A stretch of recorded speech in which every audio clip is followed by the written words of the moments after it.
Hello. Welcome to the first episode of my new series, Jiu-Jitsu Back and Forth.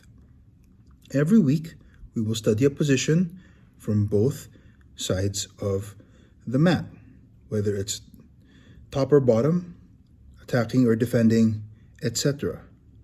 I hope that you enjoy our first episode. It's going to be a doozy.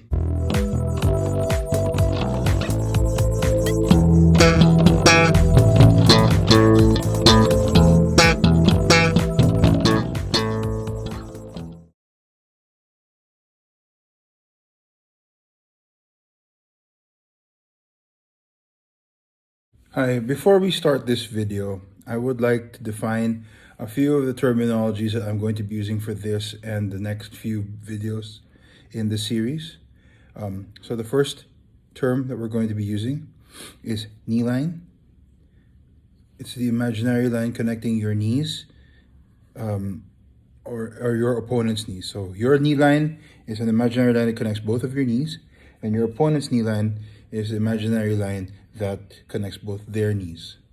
The inside leg is the bent or leg that is of your opponent that's situated inside, in between your two legs.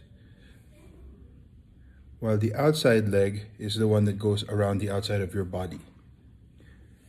The center line is an imaginary line that's vertical from top of your head to the bottom of your toes that separates the left half and the right half of your body. Not to be confused with the center line that separates the top half to your bottom half.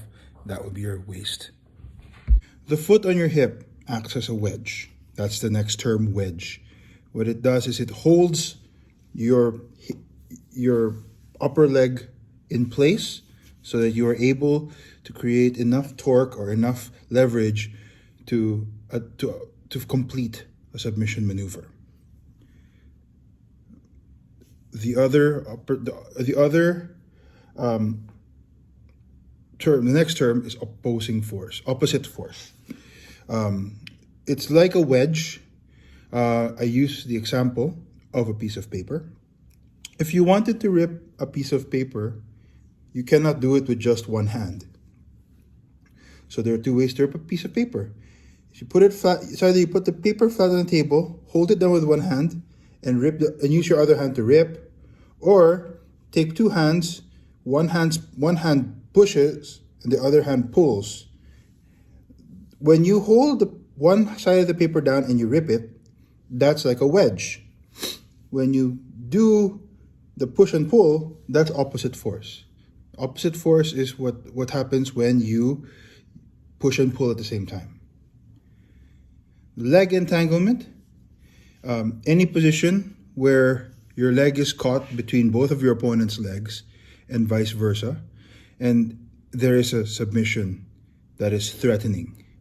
Ashigarami is Japanese for leg entanglement, but is used as a specific position, is one of the main and basic leg entanglement positions, as well as 50-50, 411, saddle, honey hole, whatever that's called. The one with many names, inside Sankaku. You have a single leg X is not an entanglement. A lot of leg entanglement is more of a guard, because there's no footlock in a single leg. There's no immediate footlock in a single leg X. You have to do a sweep first. And when you sweep somebody from single leg X, you land in Ashigarami anyway. When I say foot flat in the mat, that's the next term, foot flat on the mat. I mean when your foot is flat on the mat, like that. I think there's a picture above. And then the final term is heel exposure. So when your foot is flat on the mat, your heel is not exposed because your entire foot is flat on the mat. Heel exposure means that you got your opponent to go on his tiptoes or something similar. That is called heel exposure. Enough exposure so that you can get underneath your opponent's heel is called heel exposure.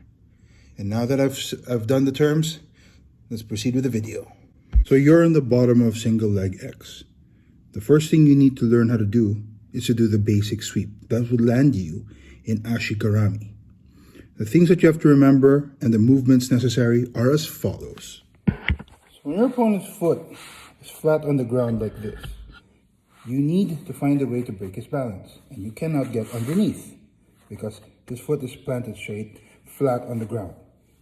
What you should do is you should cup the back of his heel, like so, and pull it towards you.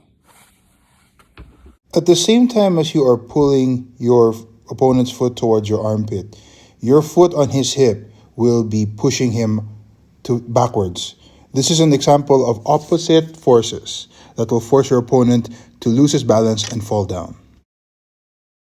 Well, now pinch your knees together and use your hips to guide your opponent to fall towards the outside of his center line and land in ashigarami.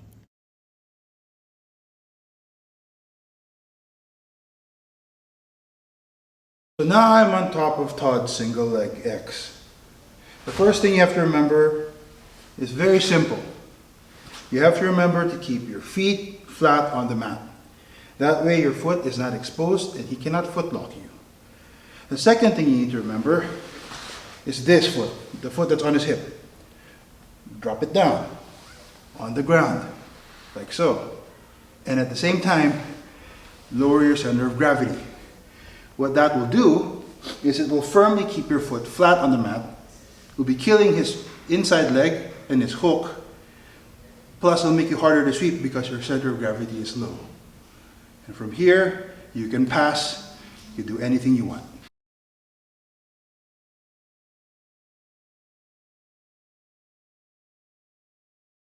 So what do you do when you are on the bottom of single leg X? You're doing the guarding, like Todd is right here. Your opponent is standing up, and he removes your foot from the hip, from your hip. Well, let me show you what you're supposed to do. Just gonna move Todd a little bit. Is your inside leg should be hooking like this. You use it as hip. Remember, your opponent, this is in between your opponent's two legs. This is the inside leg. Use a hook like this. And as a hook, you bring it towards you. At the same time, the leg that just came off of your hip is going to hit the ground. Like so. And once it hits the ground, you do a very explosive bridge. And when you bridge, you hook the foot towards you. Bridge and hook the foot towards you. What that will do is that will off-balance your opponent to the point where his weight is where your head is, and you'd have to post both hands. Once your opponent's balance is shifted so far forward that he's posting his hands on the mat, he will be very easy to sweep because he's off balance. But he will also be susceptible to footlocks because his heel is exposed. The other thing of a single leg X that you can do is instead of taking the foot on the hip, you can always just go down, and then what you do is you get your foot at your opponent's foot, bring him closer to your center line, then you take your hand right here, you go underneath, and then you touch your feet, and then arch your back. That's like a reverse grip toe hold or a steamer lock kind of submission. What that will do is that will, well, your opponent has two things. They could either try to defend it, and when they do, it'll open up opportunities for you to pass, or they can tap and then you're done and you win. So remember, foot on the hip, bring to your center line, toe to little toe. So this is pinky toe because it's outside. Pinky finger to pinky toe, hold like this, weave your hand through, hold hand, arch your back. Sneaky son. Hello. Guys, just wanted to apologize for the people who watch this video.